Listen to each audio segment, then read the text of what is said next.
In the middle of the celebratory dinner, my daughter raised her wine glass and shouted in front of 30 relatives, "Mom is our personal ATM. Order whatever you want off the menu." Laughter erupted throughout the restaurant. I watched as everyone began pointing at the most expensive items on the list: Maine lobsters, imported French wines, and desserts with names they couldn't even pronounce. The server rushed from table to table, taking endless orders.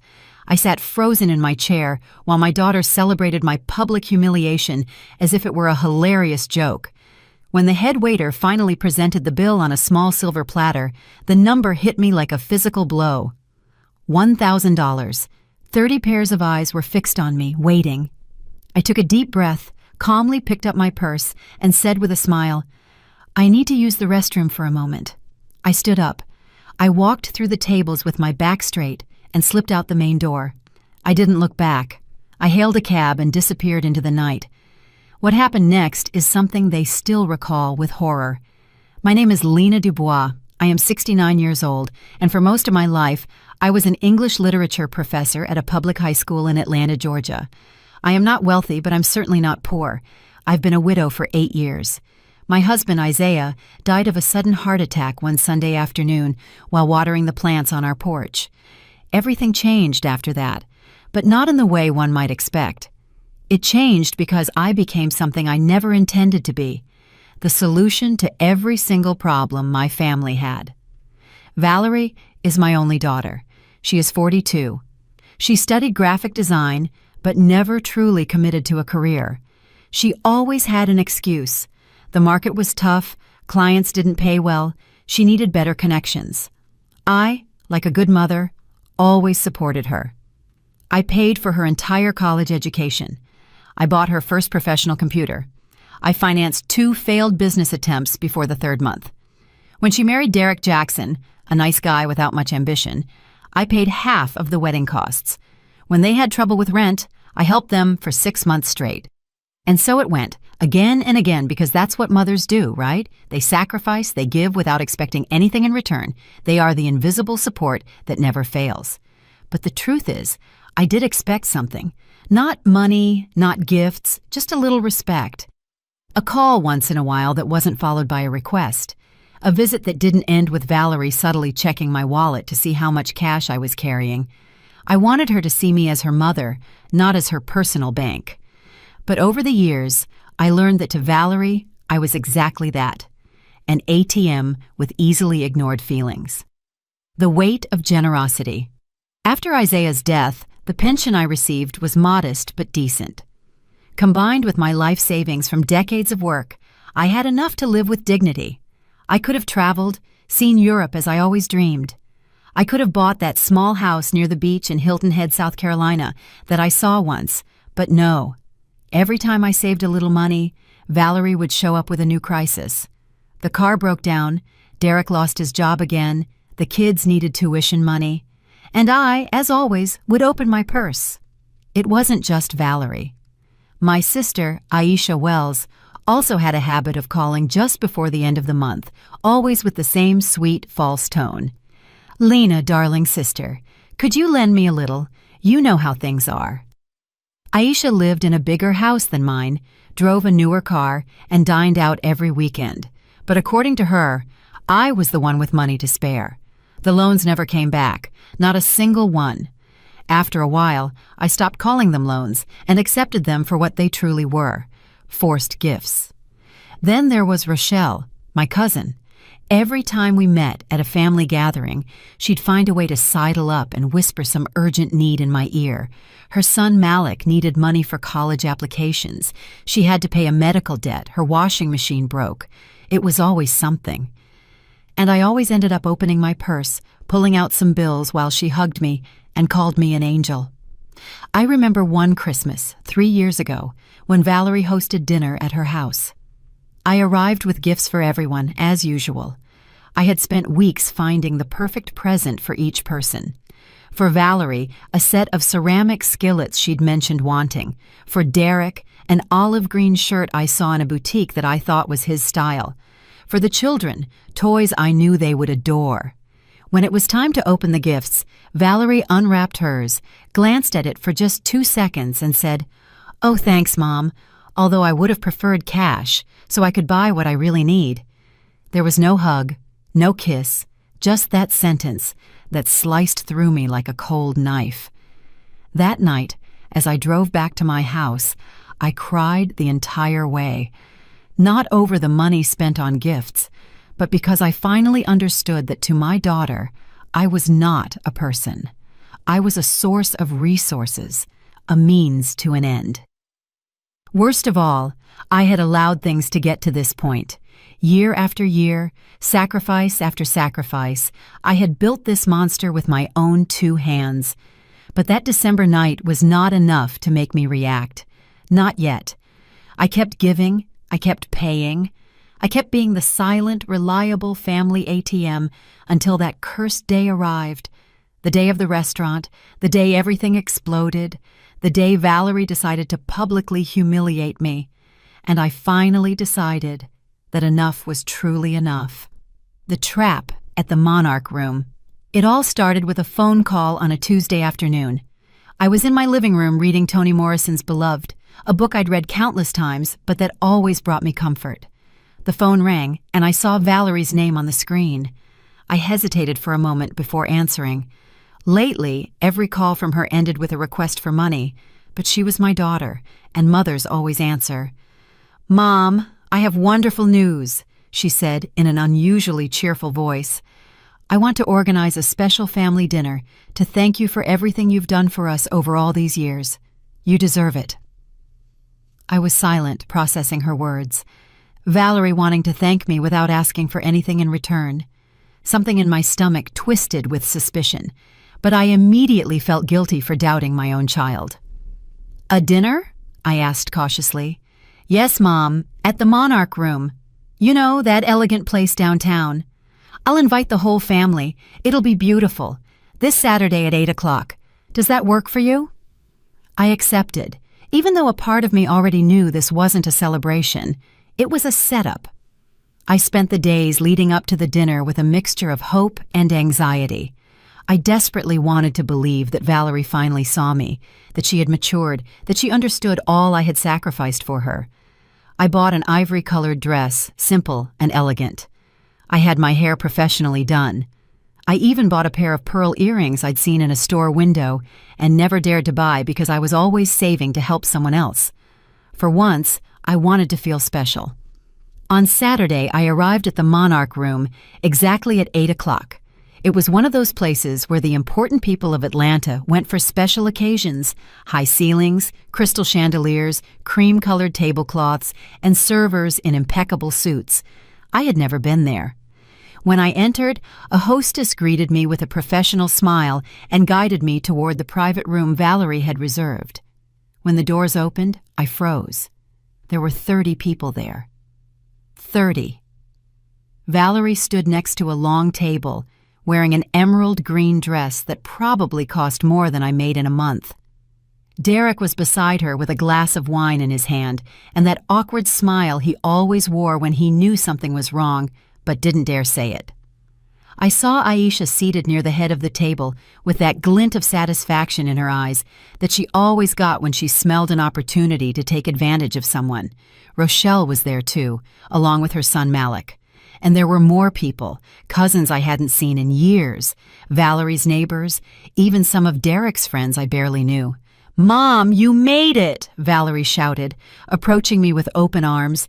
She hugged me, but it was one of those cold, calculated hugs given for the benefit of the crowd. "Look how many people came to celebrate you. Everyone is here because of you." I felt a knot in my throat. This didn't feel like a celebration. It felt like an ambush. But I was already there.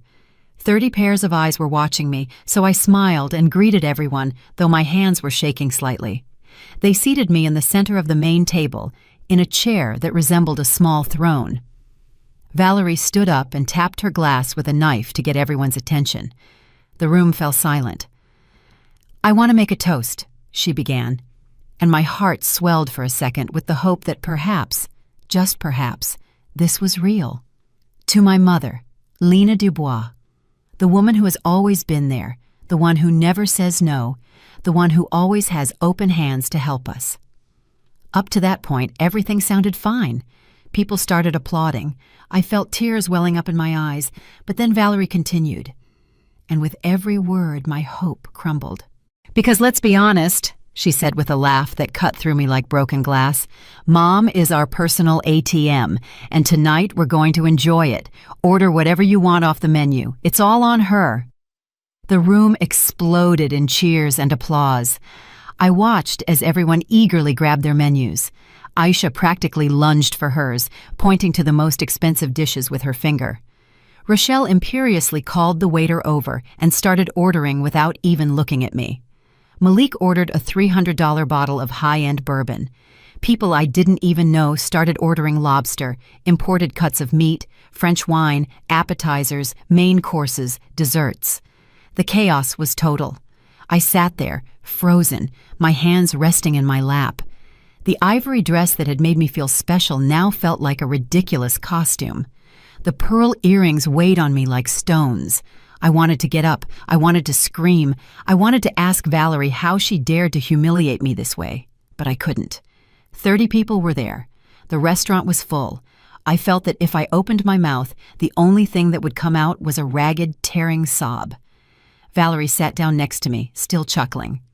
She put a hand on my shoulder and whispered in my ear, "Don't be mad, Mom. It's just a joke. Besides, you've always wanted the family to be together, right? Well, here we all are thanks to you." Her breath smelled of expensive wine. Her words were poison disguised as sweetness. The servers began bringing the plates, one after another after another. Mountains of food, bottles that were emptied and immediately replaced. People laughed, talked, and took photos. No one was truly looking at me. I was just the excuse for this feast, the source of money that made everyone else's fun possible. At one point, Aisha raised her glass toward me and yelled, "To Lena, the most generous!" Everyone toasted, and I smiled a smile that hurt worse than any physical blow. The escape. 2 hours passed. 2 eternal hours. Finally, the head waiter approached with the silver platter. Folded carefully upon it was the bill. He placed it in front of me with a professional bow. I unfolded the paper with trembling hands. My eyes scanned the endless list of dishes, drinks, suggested gratuities, and at the bottom, in large, clear numbers, $15,000. That was more than half of my annual savings. That was the trip to Europe I never took. That was the beach house I never bought. That was my dignity converted into figures. 30 pairs of eyes were fixed on me. Valerie watched with that confident smile of someone who always gets what they want. Aisha raised her eyebrows, waiting. Rochelle was already taking out her phone to snap a photo.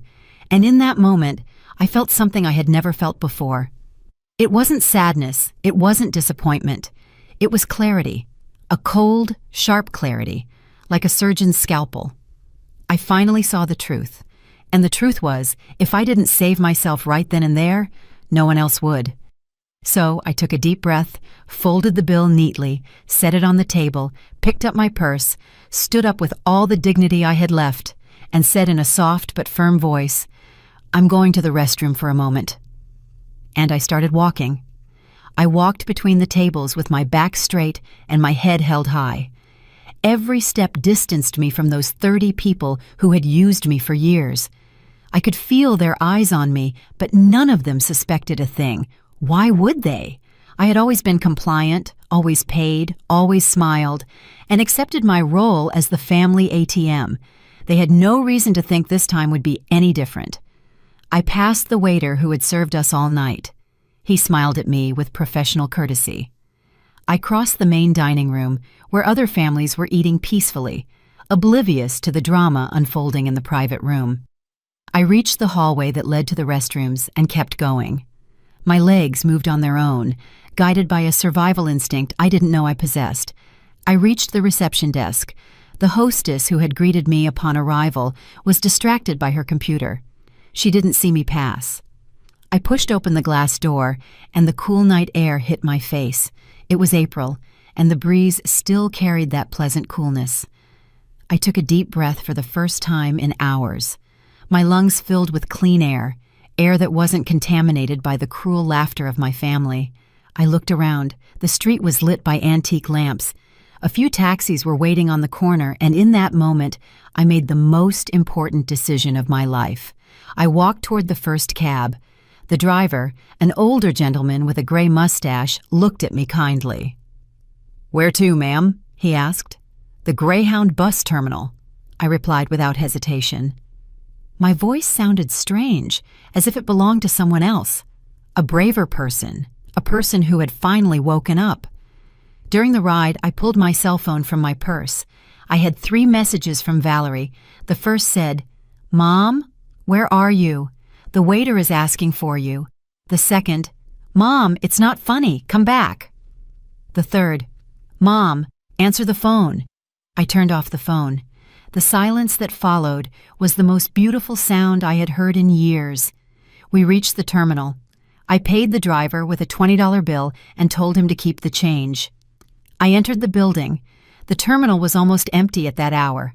Only a few lonely travelers waited on the plastic benches.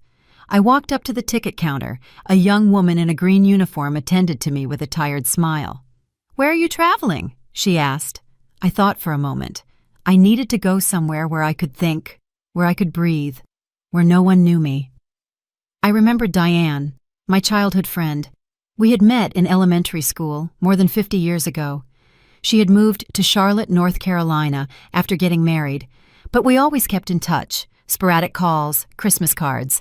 She was one of the few people in my life who had never asked me for anything, who called only to see how I was, who remembered my birthday without ulterior motives. "Charlotte," I told the woman at the counter. "The next bus leaves in 40 minutes, she replied. "Perfect," I said, and bought the ticket. $25, a ridiculously low price compared to the $15,000 my family expected me to pay that night. I sat on one of the benches to wait. The ivory dress I had bought with such excitement now felt like a shroud. I took off the pearl earrings and put them in my purse. I loosened my hair, which I had styled so carefully, and for the first time all night, I allowed myself to feel the rage, to feel the humiliation, to feel the pain of having been betrayed by the person I loved most in the world. But I also felt something else, something I hadn't expected. I felt relief, an immense relief, like taking off a shoe that has been hurting you for hours. I realized that I had been carrying an invisible weight for years, the weight of expectations, the weight of being everyone's savior, the weight of being unable to say no. And in that moment, sitting on a plastic bench in a bus terminal with a wrinkled dress and smudged makeup, I finally let that weight drop. I thought about Valerie, about how I had raised her after Isaiah's death, all the nights I stayed up working to pay for her college, all the sacrifices I made so she could have a better life than mine. And I wondered when everything had gone so wrong. When had my generosity become her entitlement? When did I stop being her mother and become her resource? The answer was painful, but clear. I had allowed it to happen. Every time I said yes when I wanted to say no. Every time I opened my purse when I should have closed it. Every time I swallowed my pride and accepted being treated as less than human. I had built that monster, and now I had finally made the decision to leave it behind. The silence of the phone. The loudspeaker announced the departure of the bus to Charlotte. I stood up, smoothed my dress, and walked toward the platform. The bus was old but clean. I got on and found my seat, number 14, next to the window. I sat down and leaned my head against the cool glass. The engine roared, and we began to move. Atlanta, with all its painful memories, began to fade behind me. I looked out the window. The city lights flickered in the darkness like fallen stars. I thought about Valerie receiving the news that I wasn't coming back. I thought about her panic when the waiter told her someone had to pay that $15,000. I thought about Aisha and Rochelle scrambling for excuses to escape. I thought about the chaos, the confusion, the accusations, and I felt no guilt. I felt no remorse. I only felt a strange and liberating peace. I took my cell phone out of my purse. It was still off. I turned it on for a moment, just to do one thing. I opened my contacts and looked up Diane's number. I wrote a short message. "Diane, it's Lena. I'm heading to Charlotte. Can I stay with you for a few days? It's urgent." I sent the message and immediately turned the phone off again before Valerie's desperate calls and messages could start pouring in. The bus sped down the dark highway. Some passengers were sleeping, others were looking at their phones. I simply watched the night pass. And for the first time in 8 years since Isaiah's death, I felt like I was taking control of my own life. I didn't know what would happen next. I didn't know how Valerie would react. I didn't know if we could ever repair our relationship. But in that moment, on that bus taking me away from everything I knew I had done the right thing. Because sometimes loving your family means pulling away from them. Sometimes the only way to save yourself is to disappear. And sometimes the bravest act isn't staying and enduring. It's standing up and walking out the door without looking back. The bus cut through the darkness of the highway as I tried to process what I had just done. My hands were still shaking slightly, not from fear, but from adrenaline. It was as if my body was finally reacting to years of silent abuse. I looked at my reflection in the window. A 69-year-old woman with smudged makeup and messy hair stared back. But there was something new in her eyes, something I hadn't seen in a long time. Determination. The trip to Charlotte would take approximately 3 hours. 3 hours to think, 3 hours to fully understand what I had left behind. I closed my eyes, and inevitably, my mind went back to the restaurant. I could picture the scene with painful clarity. Valerie probably waited 5 minutes before starting to worry, then 10, then 15. Eventually, she would have sent Derek to check the ladies' room for me. He would have knocked on the door, calling my name uncertainly. Nothing. Then they would have asked a waitress to check, and the waitress would have returned empty-handed and confused. I could see Valerie rising from her chair in that emerald green dress, a dress I likely helped pay for, walking through the entire restaurant looking for me, checking every corner, asking the servers. And finally, as the terrible truth began to sink into her brain, the panic would set in. Because the bill was still there, $15,000 that someone had to pay, and the ATM had vanished. I wondered how long it would have taken them to call the manager. I imagined the uncomfortable conversation. Valerie probably tried to use her charm, that sweet smile that always worked on me, but that held no power over strangers. The manager, a professional who had seen all sorts of situations in his restaurant, probably explained calmly but firmly that someone had to pay, that they couldn't just leave, and that if necessary, he would call the police. The police. That word must have dropped on Valerie like a bucket of ice water. 30 people watching her, 30 witnesses to her humiliation, the very humiliation she had inflicted on me. The irony was so perfect, it almost made me smile in the darkness of the bus. What would she have done then? She likely tried to call me once, twice, 10 times, but my phone was off. Dead to the world, dead to her. Then would come the desperation. She would call Aisha, begging her to pay at least a part of it. But Aisha, my sister who always had excuses for not repaying loans, surely found 1,000 reasons not to help. I don't have my wallet. My card is blocked. My husband handles the money. The excuses would flow like water. Rochelle would have done the same, and Malik and all the other relatives who had eaten and drunk as if the world were ending tomorrow. Suddenly, all those people who called me generous, who toasted me, who celebrated my supposed goodness, would become ghosts, disappearing like smoke. Because it's easy to love the ATM when it dispenses cash. But when the ATM refuses to pay, the love evaporates. The bus made a brief stop at a gas station. Some passengers got off to stretch their legs or buy something to eat.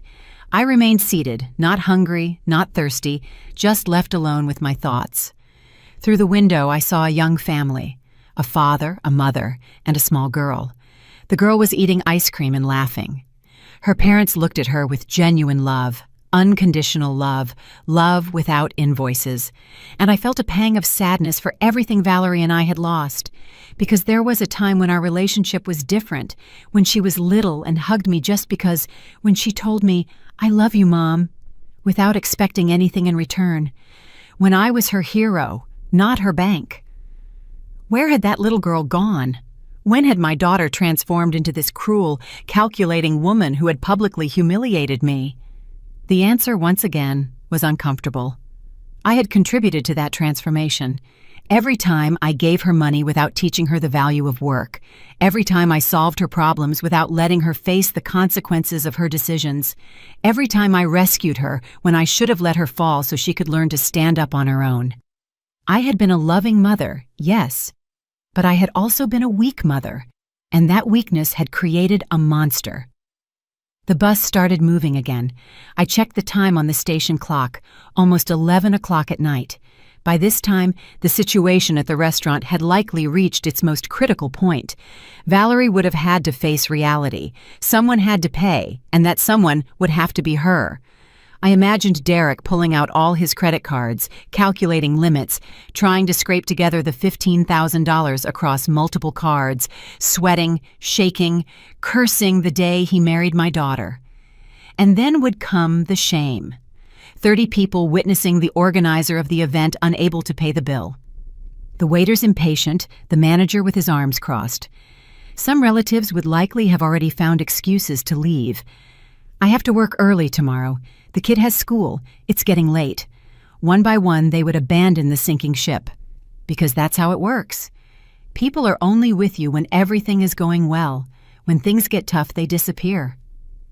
I thought about Aisha, my sister, who always bragged about her big house and perfect life, but never had the money to repay my loans. She would surely have been one of the first to flee. She probably slipped out the back door to avoid being seen, and Rochelle, with her son Malik, would have done the same. All those parasites who had fed off my generosity for years would now scatter like roaches when the light is turned on. The mental image gave me a dark satisfaction. It wasn't exactly revenge. It was justice. It was the universe finally balancing the scales. For years, I had been the one who paid, the one who solved, the one who bore all the problems. Now, for once, they would have to face the consequences of their own actions. I turned on my phone for a moment, just a moment. I needed to see if Diane had replied. And there was her message, like a beacon of light in the middle of the storm. "Lena, of course you can stay. Are you okay? You'll arrive in about 2 more hours. My house is your house. I'm always waiting for you." My eyes filled with tears, tears of relief, tears of gratitude, because in the midst of all that darkness, there was at least one person who offered me refuge without asking how much money I had in my purse. Before turning the phone off again, I saw the notifications. 53 missed calls from Valerie, 28 messages, 7 calls from Aisha, 4 from Rochelle, even 3 from unknown numbers that were likely other relatives desperately looking for me. I didn't open any messages. I didn't listen to any voicemails. I just turned off the phone and stored it deep in my purse. The bus continued on its way. Some passengers slept soundly. Others watched movies on their phones with headphones. I just watched the darkness pass, and with every mile that took me away from Atlanta, I felt like I was breathing a little better, as if I had been underwater for years and was finally surfacing. I thought about what would come next. I would have to face the consequences of what I had done. Valerie wouldn't give up easily. She would try to manipulate me. She would use guilt, emotional blackmail, all the tools she had perfected over the years. She would call crying, saying I had abandoned her, that I was a bad mother, that how could I do this to her after everything we had been through together? But I was ready, or at least I wanted to believe I was ready, because this time would be different. This time, I wouldn't yield. This time, my answer would be a clear, firm, definitive no. The no I should have said years ago. The no that would have saved me so much pain. The no that would finally give me back my dignity. A new beginning in Charlotte. The bus began to slow down. A sign on the highway indicated that we were approaching Charlotte. My heart started beating faster, not from fear, but from anticipation. I was about to begin a new chapter of my life. A chapter where I would not be anyone's ATM, where I would choose whom to help and whom not to help, where my value would be determined not by how much money I could give, but by who I was as a person. The city lights began to appear on the horizon. Charlotte, a city I barely knew, but which now represented my freedom, my escape, my rebirth. The bus pulled into the Charlotte terminal at 11:30 at night. The city was quieter than Atlanta, with a colonial air that could be felt even in the bus station. I got off with my purse on my shoulder, feeling the weight of the night upon me, but also a strange lightness in my chest. It was as if I had left behind not only my family, but years of invisible chains. Diane was waiting for me at the main entrance. I recognized her immediately despite the years. She still had that short silver hair and those warm brown eyes. When she saw me, she ran toward me and hugged me without asking questions. That hug was different from any I had received in years. There were no expectations behind it. There were no ulterior motives, just genuine love from someone who cared about me without expecting anything in return. "You don't have to explain anything right now," she whispered in my ear as she hugged me. "First, let's go home. You need rest." I nodded, unable to speak, because I felt that if I opened my mouth, only uncontrolled crying would come out.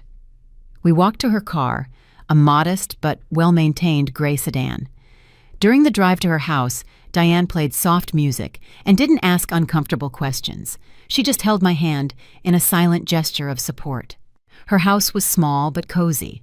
Peach-colored walls, plants in every corner, family photos that showed a simple but happy life. She showed me the guest room, a room with a single bed, lavender curtains, and a window overlooking a small garden.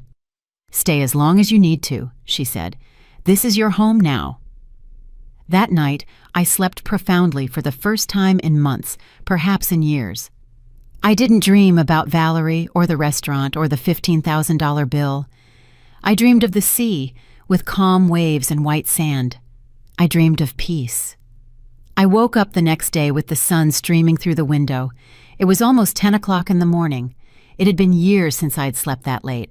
I always woke up early, conditioned by decades of work and the constant anxiety of having to solve everyone's problems. But that morning, in Diane's house, I simply rested.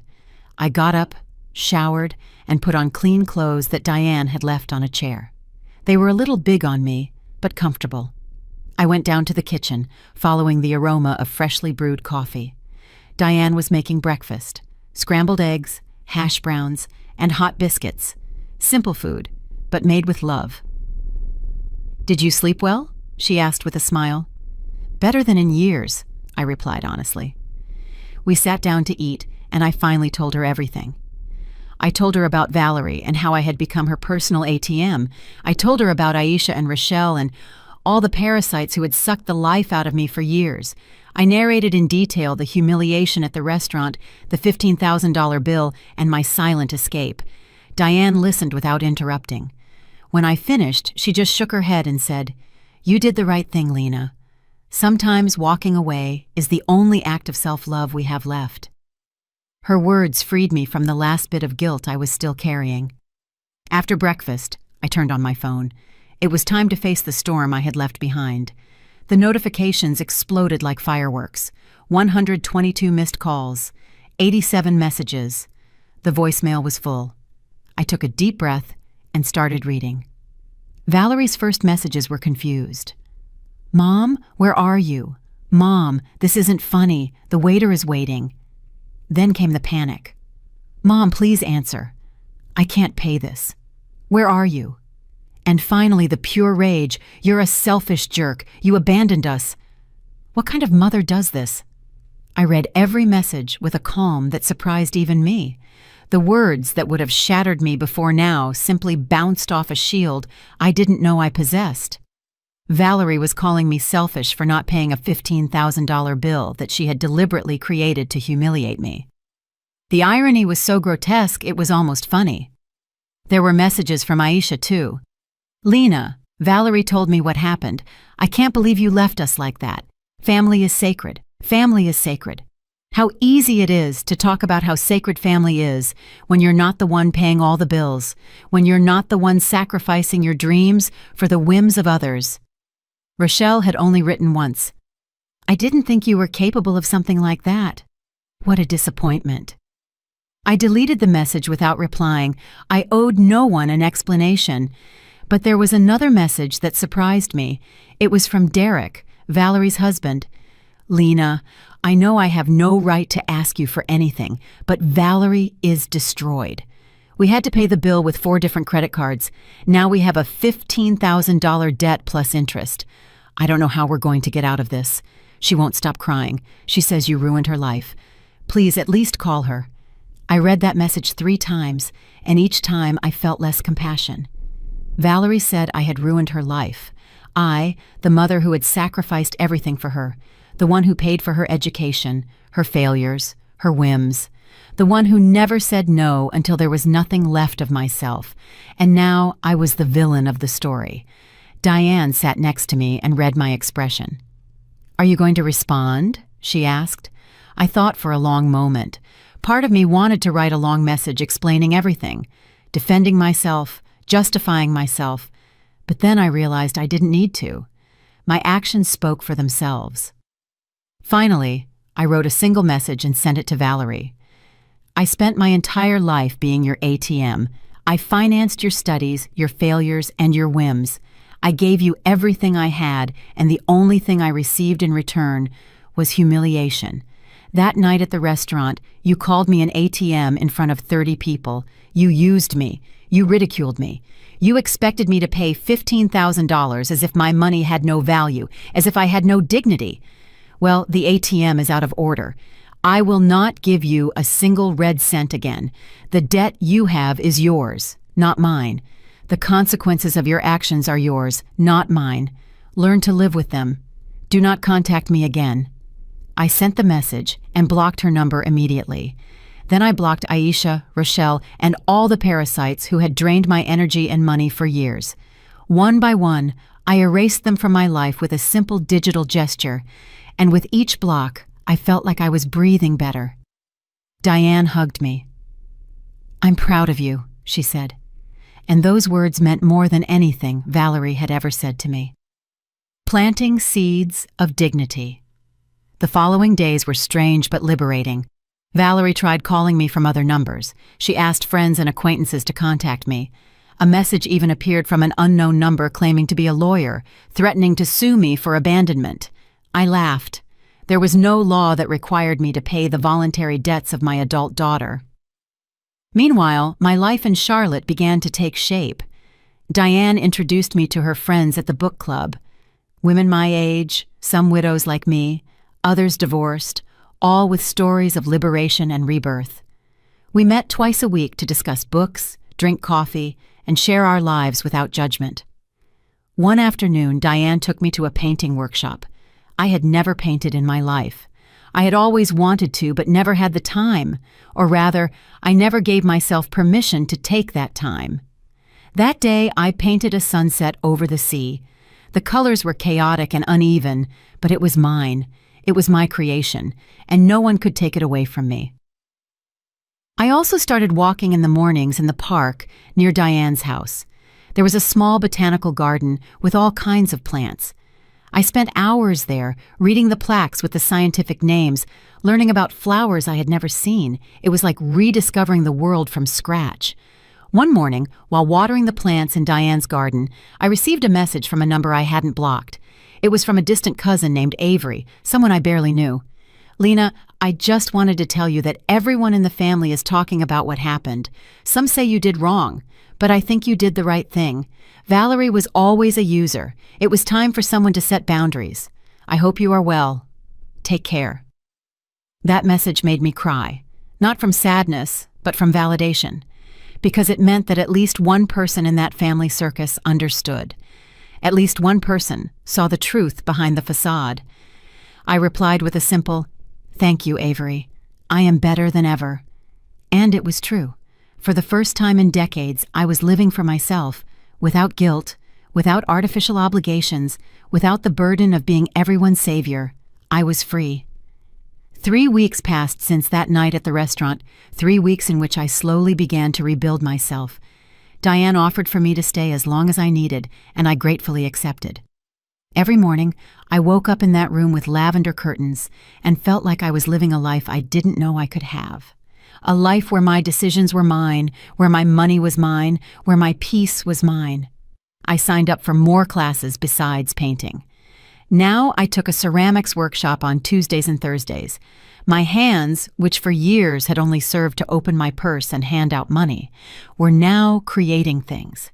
Imperfect mugs, crooked plates, small sculptures that had no commercial value but were treasures to me, because they were proof that I could still learn, that I could still grow, that my life hadn't ended at 69.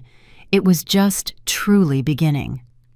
One afternoon, while working on a clay pot at the workshop, I met a man named Marcus. He was 72, a widower like me, and he had the hands of an artist. He made clay figures with a precision that I admired. We started talking about techniques, about clay, about how therapeutic it was to create something with your hands. Eventually, our conversations expanded beyond the workshop. We shared coffee after class. We walked through the botanical garden. It wasn't romance, at least not yet. It was something more valuable, genuine friendship. Marcus told me that his wife had died of cancer 5 years ago, that his children lived in different states and visited him once a year if he was lucky, and that he had learned to enjoy his solitude instead of suffering from it. Solitude and peace are sisters, he told me one afternoon as we watched the flowers in the garden. When you learn to be alone without feeling lonely, that's where you find true freedom. His words resonated deeply with me because that was exactly what I was learning. To be alone without feeling lonely, to enjoy my own company, to not need the constant validation of a family that never truly valued me. The domino effect. Meanwhile, the news coming from Atlanta painted a very different picture. Avery, my distant cousin, who had become my only contact with the world I'd left behind, kept me informed. He told me that Valerie had had to sell her car to pay off part of the credit card debt, that Derek had taken a second-night job at a gas station to help with the payments, and that their marriage was on the verge of collapse because he blamed her for the situation, and she blamed him for not having enough money. He also told me that Valerie had tried to organize a family meeting to badmouth me, to make me the official villain of the family, but the meeting had been a failure. Aisha didn't go because she herself was facing financial problems that I had always solved and that no one else now wanted to solve. Rochelle didn't show up either, probably ashamed of having participated in that disastrous dinner. Of the 30 people who ate lobster and expensive wine that night, only 5 showed up to Valerie's meeting, and those 5 spent the afternoon listening to her complain without offering any real solution. The family was falling apart, but not because of my absence. It was falling apart because I had been the artificial glue that held together people who actually couldn't stand each other. Without my money, without my constant favors, without my infinite willingness to solve their problems, everyone discovered that they had nothing in common, that their only bond was their shared ability to take advantage of me. Avery told me all this with a tone that was both amused and sad. "It's like watching a building collapse," he told me over the phone.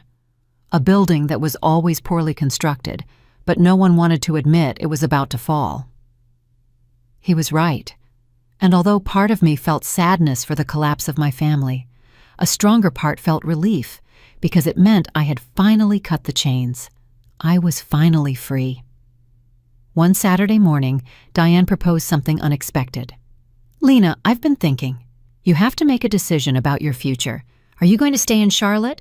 Are you going back to Atlanta? Because if you stay, you need your own place.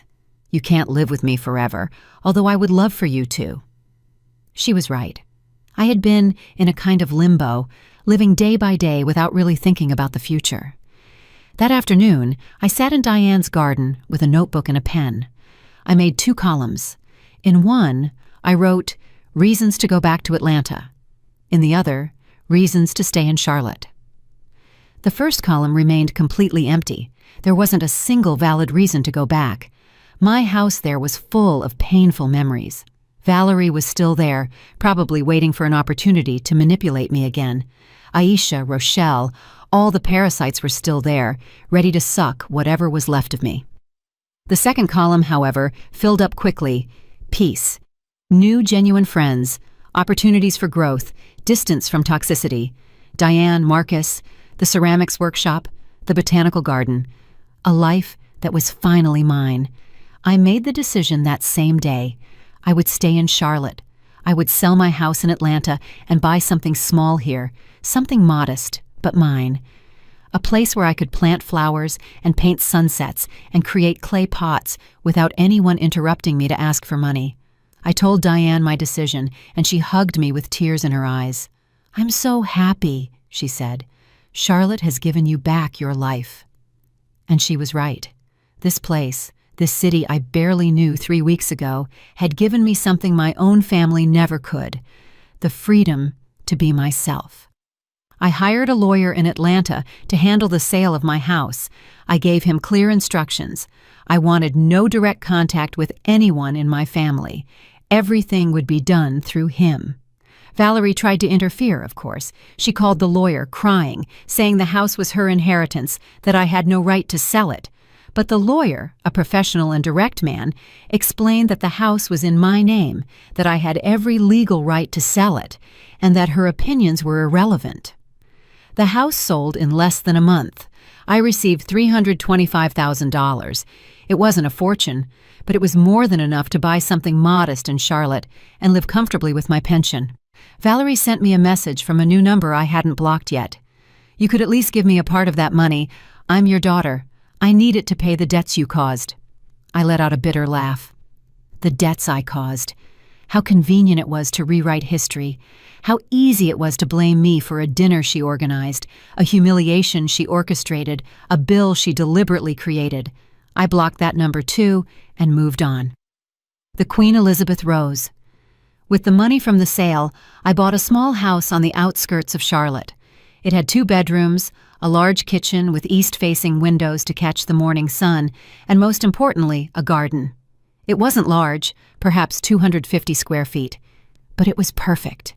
Fertile ground where I could finally plant something of my own. The day I moved in, Diane, Marcus, and the friends from the book club came to help me. Together, we carried my few belongings, cleaned the house, and hung light yellow curtains that I had chosen myself. When we finished, we sat in the garden drinking homemade lemonade. The sun was setting slowly, painting the sky in shades of orange and pink. And in that moment, surrounded by people who appreciated me for who I was and not for what I could give them, I felt something I hadn't felt in decades: pure happiness. "To Lena," Diane said, raising her glass. "To her courage, to her new life." Everyone toasted. And I, with tears streaming down my cheeks, toasted myself. To the woman who had finally found the courage to save herself. That night, alone in my new house, I stood in the garden under the stars. The earth smelled of possibility, of new beginnings. I thought about planting roses, tomatoes, and herbs. I thought about filling that empty space with life. And I realized that was exactly what I was doing with my own existence. Filling the void that years of abuse and exploitation had left, planting seeds of peace, dignity, and self-love. The ATM had been destroyed. In its place, a free woman had finally been born. The months passed like pages in a book that finally had a happy ending. Summer came to Charlotte with its warm afternoons and cool nights. My garden began to transform under my hands. I planted coral-colored roses in one corner, herbs near the kitchen, and in the center, a small lemon tree that Marcus helped me plant. Every morning, I went out with my coffee to observe the progress. Every new leaf, every bud, every opening flower was a silent victory over my past. My life had found a quiet but satisfying rhythm. Mondays and Wednesdays, I went to the painting workshop. Tuesdays and Thursdays, to ceramics. Fridays, the book club met at Diane's house or mine, alternating. On weekends, I explored Charlotte with Marcus. We visited small museums, walked through the historic downtown, and sat in old coffee shops talking about books, art, and life. Slowly, without any pressure, our friendship began to transform into something deeper. It wasn't the passionate love of youth, it was something better. Chosen companionship, mutual respect, a tenderness that didn't need words to exist. The unexpected apology. As my life flourished, the news coming from Atlanta painted a very different picture. Avery kept me informed, although I had asked him to only tell me the essentials. I didn't want to obsess over the life I had left behind, but some stories were impossible to ignore. Valerie had lost her job. The design firm where she worked part-time had officially fired her due to staff cuts, but Avery told me the truth. The restaurant scandal had reached her boss's ears. Someone had shared the story on social media, and it had gone locally viral. The woman who humiliated her mother and left her with a $15,000 bill was the headline circulating. Valerie tried to deny the story, but there were too many witnesses. 30 people had been there that night, and in the age of social media, secrets don't exist. Her marriage to Derek finally fell apart. He grew tired of working 2 jobs to pay a debt she had created. He got tired of her tantrums, her projected guilt, and her inability to take responsibility. One night, he simply packed his things and left. Valerie was left alone in an apartment she could no longer afford, with debts that grew every month and without her personal ATM to rescue her. She tried to get loans from other relatives. She called Aisha, who hung up on her. She called Rochelle, who told her she had financial problems too. She called aunts, cousins, acquaintances. No one wanted to help her. Because everyone had heard the story, everyone knew what she had done, and no one wanted to be the next ATM. Aisha, my sister, wasn't doing well either. Without my constant loans, she had to face the reality that she lived beyond her means. She had to sell her newer car. She had to move to a smaller house. Her husband, who had enjoyed the money I indirectly gave them for years, now blamed her for ruining the relationship with me. The fights were constant. The perfect marriage she always boasted about turned out to be as false as everything else. Rochelle had disappeared from the family radar. After the restaurant scandal, she distanced herself from everyone, probably ashamed of having participated in that public humiliation, or perhaps simply because there were no more resources to extract. Parasites always disappear when the host stops feeding them. Hearing these stories produced conflicting feelings. On one hand, there was a part of me that felt a dark satisfaction seeing that everyone was finally facing the consequences of their actions, that the universe was collecting the bill they had charged to my account for years. But on the other hand, there was deep sadness, because these people were my family, because Valerie, despite everything, was still my daughter. And a part of me, the maternal part that never fully dies, wondered if I had been too harsh, if I should have sought a different way to set boundaries. One night, while having dinner with Diane and Marcus at my house, I shared these doubts. "Sometimes I wonder if I did the right thing," I said as I served the pasta I had cooked. "Valerie is destroyed. Her life is a mess, and I'm her mother. Shouldn't I be there to help her?" Diane looked at me with that wisdom that only years can give. "Lena, there's a difference between helping and enabling. For decades, you helped her. You paid for everything, solved everything, forgave everything. And what did she learn? Nothing. She only learned that she could use you without consequences. What she is experiencing now is not punishment. It's education. Life is teaching her the lessons you could never teach because you always protected her from her own decisions." Marcus nodded. "Children need to fall to learn how to get up. You never let her fall. Now she is falling, yes, but she is also learning. And maybe, just maybe, this fall will turn her into a better person. Or maybe not, but that is no longer your responsibility." Their words gave me peace, because they were right. I was not responsible for fixing Valerie's life. Not anymore. She was a 42-year-old adult woman. It was time for her to learn to walk alone, even if that meant stumbling 1,000 times before finding her balance. Forgiveness, not amnesia. September arrived with gentle rains that made my garden bloom with renewed intensity. The coral roses were brighter than ever. The lemon tree had given its first small fruits, and I felt more alive than in decades. I had also started writing. Nothing serious, just a journal where I recorded my thoughts, my days, my discoveries about myself. Diane had suggested that I write my entire story, that perhaps it could help other women trapped in similar situations. I was considering it.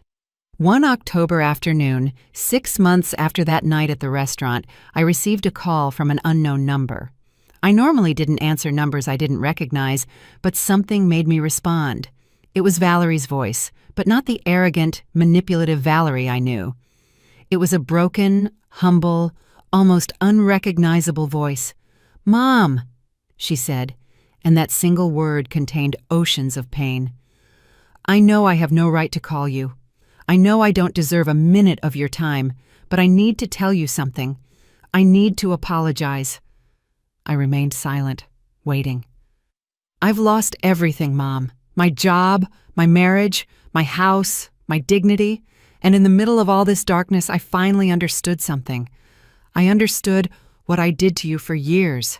I used you. I treated you like an object. I stole your peace, your money, your life. And I thought it was my right, that because I was your daughter, you owed me everything. But it wasn't like that. You didn't owe me anything, and I owed you everything. And I never thanked you. I never valued you. I never truly saw you." I heard her crying on the other end of the line, crying that sounded genuine, crying that came from a deep place of real remorse. "I'm not calling to ask you for money," she continued. "I'm not calling to ask you to rescue me. I'm calling to tell you I'm sorry, that I understand why you left, that I understand I destroyed our relationship with my own hands, and that if you never want to speak to me again, I'll understand. I deserve it." There was a long silence. My heart beat loudly in my chest. Part of me wanted to hang up. Part of me wanted to scream all the pain I had accumulated over the years. But another part, a wiser part, recognized something important in her voice. I recognized the sound of someone who had finally hit rock bottom, someone who was finally ready to change. "Valerie," I said finally, in a calm but firm voice, "I accept your apology, and I forgive you. But forgiveness does not mean amnesia. It doesn't mean we will go back to the relationship we had. That relationship was toxic and destructive. You used me, and I allowed you to use me. We both failed. We both need to change." I paused, choosing my next words carefully. "If you truly want to rebuild some kind of relationship with me, it won't be like before. I am no longer your ATM. I am no longer your solution for everything. I am your mother, yes, but I am also a person with boundaries, with dignity, with the right to my own peace." "I understand," she whispered. "Is there any way we can start over, even slowly?" I thought about her question. I thought about everything I had experienced these 6 months, my garden, my house, my peace, and I realized I was strong enough to give her a chance, but on my terms. "We can try," I told her. After that call, I established clear rules. Valerie could visit me, but only when I was ready. There would be no money involved in our relationship, no loans, no gifts, no financial rescues. If she wanted to rebuild a connection with me, it would have to be based on mutual respect, not economic transactions.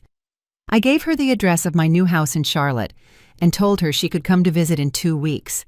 I needed that time to prepare emotionally, to strengthen my boundaries, to make sure I wouldn't fall back into old patterns. During those 2 weeks, I spoke a lot with Diane and Marcus about the situation. Diane was cautious. "Be careful, Lena. Manipulators know exactly what to say when they want something. Make sure her repentance is real, not just another strategy." Marcus was more optimistic. "People can change when they hit rock bottom.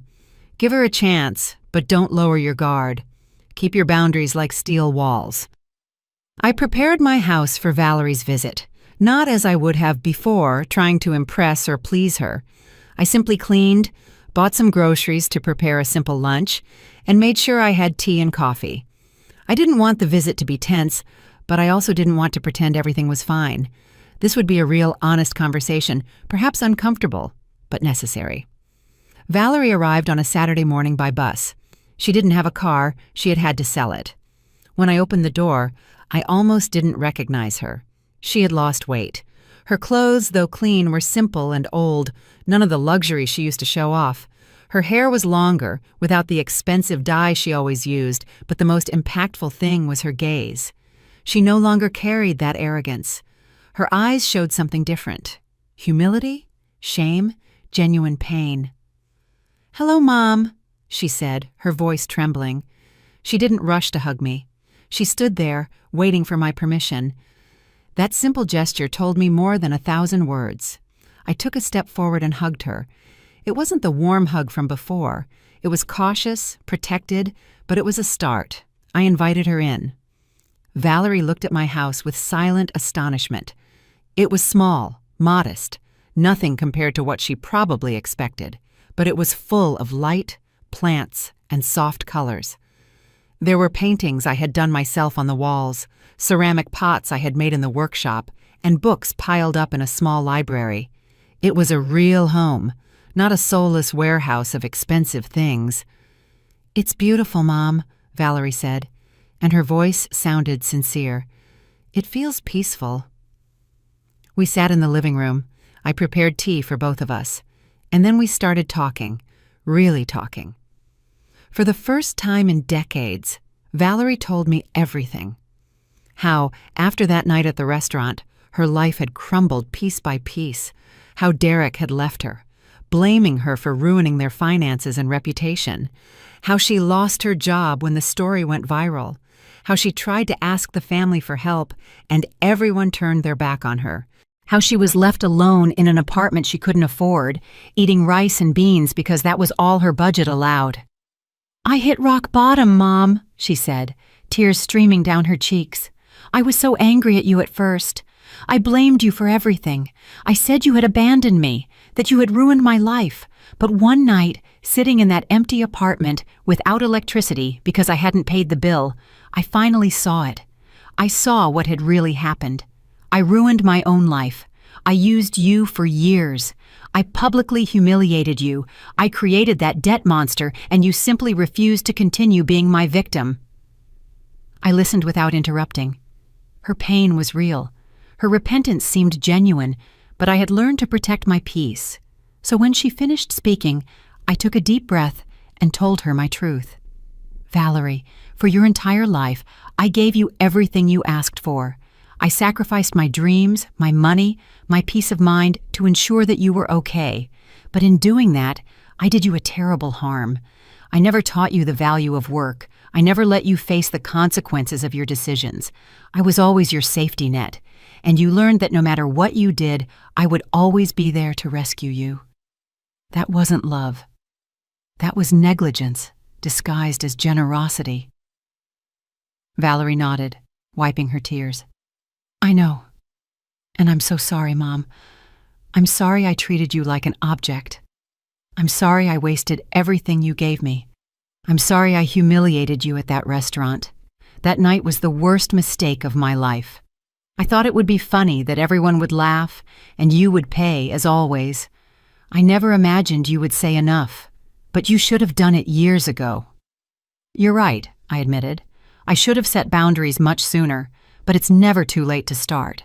So here are my terms if you want us to try to rebuild something. First, you will never ask me for money again. Not loaned, not gifted, not as an emergency. If you need financial help, you will look for a job, you will ask for a bank loan, but you won't come to me. Second, our meetings will be when I am ready, not when you need them. You will respect my space and my time. Third, if you ever disrespect me again, this door will close permanently. There will be no third chance." Valerie listened to every word carefully. When I finished, she nodded slowly. "I accept all your terms, Mom. I don't even deserve this opportunity, but I promise I'm going to change. I've already started. I got a job at a coffee shop. It doesn't pay much, but it's honest. I'm living with a coworker in a small room. I'm paying off my debts, little by little. I'm learning to live with what I have, and for the first time in my life, I'm not waiting for someone else to solve my problems." Her words touched me, but I kept my guard high. Words were easy. Actions would be the true test. "I'm glad to hear that, Valerie, and I support you in your growth process, but that support will be emotional, not financial. I can listen to you, I can advise you, I can be your mother in the real sense of the word, but I will no longer be your savior." We spent the rest of the day talking, this time not about money or problems. We talked about books, about my garden, about her work at the coffee shop. I showed her my paintings and my ceramic pots.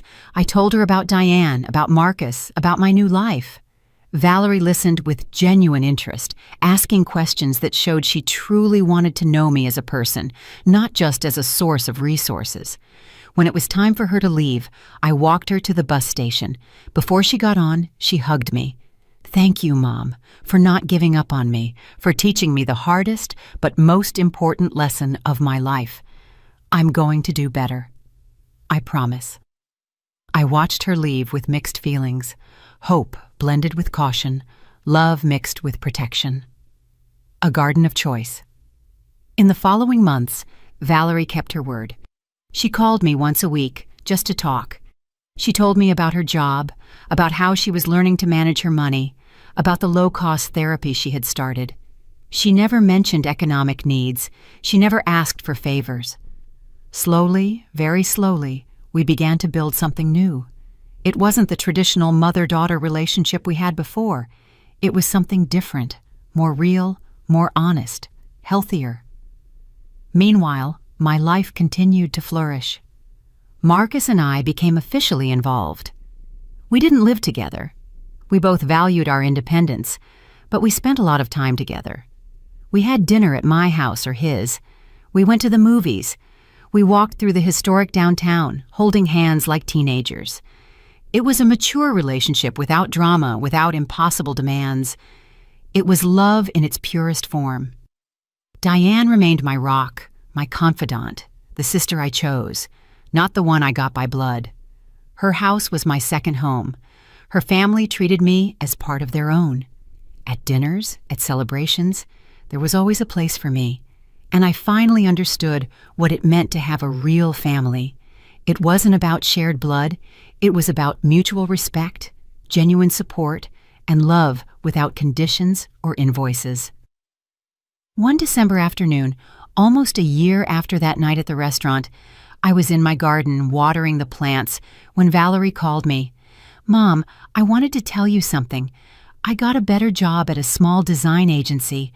I'm finally going to be able to use my degree. Also, Derek and I have been talking. We're not getting back together, that's for sure. But we're trying to finish things civilly, dividing the debt, signing the divorce papers without fighting. It's the right thing to do." I heard the pride in her voice. Not the arrogant pride from before, genuine pride from someone who was finally taking control of her life. "I'm so happy to hear that, Valerie. I'm proud of you." And I meant it, because watching my daughter finally grow up, finally mature, finally become a responsible adult was worth more than any amount of money I could have given her in the past. Thank you, Mom, for not giving up on me, for teaching me the hardest but most important lesson of my life. Losing you was the worst thing that ever happened to me, but it was also the best thing because it forced me to find myself. A year and a half after that night at the restaurant, my life was unrecognizable from what it had been. It was a spring afternoon when I decided to do something symbolic, something that marked the definitive closure of my old life and the celebration of the new. I bought seeds for a special rose at the nursery. The salesman explained that it was a variety called Queen Elizabeth, resilient, beautiful, blooming even in the most difficult conditions. It seemed perfect. Marcus came to help me plant it. We chose a special spot in my garden, right in front of my living room window, where I could see it every morning. While he dug the hole, I prepared the soil with compost. We worked in silence, that comfortable silence that only exists between people who know each other deeply. When we finally placed the plant in its new home and covered it with soil, Marcus looked at me with that warm smile I had learned to love. "This rose is going to grow strong," he said. "Just like you." He hugged me, and we stood there in the middle of the garden I had built with my own hands, contemplating all the plants I had sown. Each one represented something. The herbs were my rediscovered pleasure in simplicity. The tomatoes growing in a corner were my self-sufficiency. The lemon tree was my recovered sweetness. And now, this rose, the Queen Elizabeth, would be my symbol of total rebirth. Valerie came to visit that weekend. She came every 2 months now, always respectful, always grateful. Her transformation had been real and sustained. She had paid off almost all her debt. She worked full-time at the design agency and was building a portfolio she was proud of. She lived in a small, clean apartment, decorated with things she had bought herself through her own effort. When she arrived and saw the newly planted rose, she smiled. "It's beautiful, Mom, like everything you've created here." We walked through the garden, and I showed her each plant, telling her the stories behind them. Valerie listened with genuine interest. She was no longer the arrogant woman who had humiliated me at that restaurant. She was someone completely different. Someone who had been broken by her own actions and who had chosen to rebuild herself better. During the lunch we prepared together, Valerie asked me a question she had been avoiding for months. "Mom, will you ever be able to forgive me completely?" I took a moment to think about my answer, because it was an important question that deserved an honest response. "I have already forgiven you, Valerie," I told her finally. "But forgiveness does not mean amnesia. I will always remember what happened. That memory is not resentment. It is wisdom. It reminds me to maintain my boundaries. It reminds me of my worth." Valerie nodded with tears in her eyes, but also with understanding on her face. After lunch, I told her something I had been considering. "I'm going to write a book," I said, "about my experience. I think there are many women like me, trapped in toxic family relationships, who need to hear that it's okay to say enough." Valerie looked at me with pride. "You should do it, Mom. Your story can help a lot of people, and you can use my part of the story too. Uncensored." Those words moved me deeply. The following months were dedicated to finishing the manuscript. I wrote every morning after watering the plants. Diane and Marcus read every chapter and gave me feedback. I found a small publishing house that was interested in my story. The book resonated with more people than I imagined. Letters began pouring in from women telling me similar stories. All of them found something of themselves in my narrative. One of those letters touched me especially. It was from a 50-year-old woman who had read the book and had finally found the courage to leave her abusive husband. "Your story saved my life," she wrote. I cried reading that letter, because if my pain had served to save even one person, then everything had been worth it. 2 years after that night at the restaurant, I organized a small gathering in my garden. Diane was there with her husband. Marcus, of course, the friends from the book club. Valerie came with her new boyfriend, a calm man who treated her with genuine respect.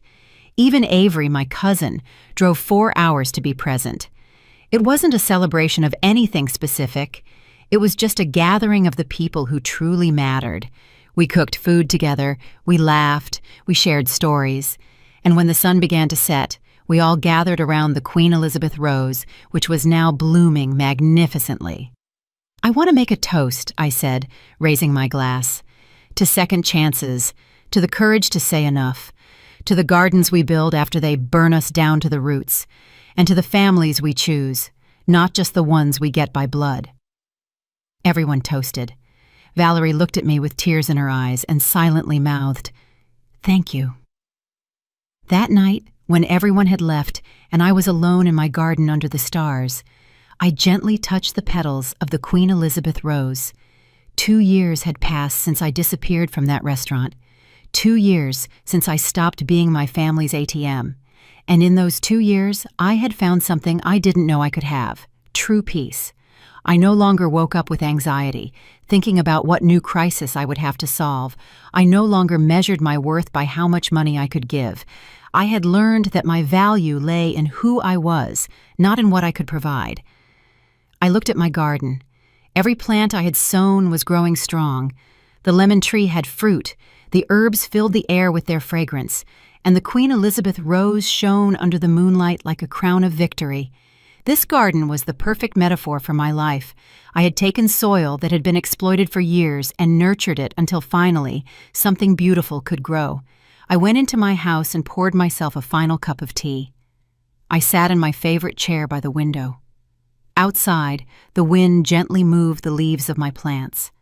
Inside, I was at peace, complete, whole, free. I was no longer anyone's ATM. Now, I was simply Lena Dubois, a 71-year-old woman who had learned that saving yourself was not selfishness, it was survival. That saying no was not cruelty, it was self-love. That disappearing was sometimes the only way to finally appear. And as the night enveloped my little house in Charlotte, as my plants slept in the garden awaiting the morning sun, I closed my eyes with a smile, because finally, after a lifetime of giving until I was empty, I had learned the most important lesson. You cannot fill the cups of others if your own cup is broken. Now, my peace is my own, and that is the only thing that truly matters. Did you like my story, and which city are you listening from? Let's meet in the comments. If you liked the story, you can support me by sending a super thanks so I can keep bringing more stories like this. Thank you so much for your sweet support. I'm looking forward to your comments on the story. On the screen, you can see 2 new life stories that I highly recommend. There's so much more on my channel. Don't forget to subscribe. See you in the next life story with love and respect.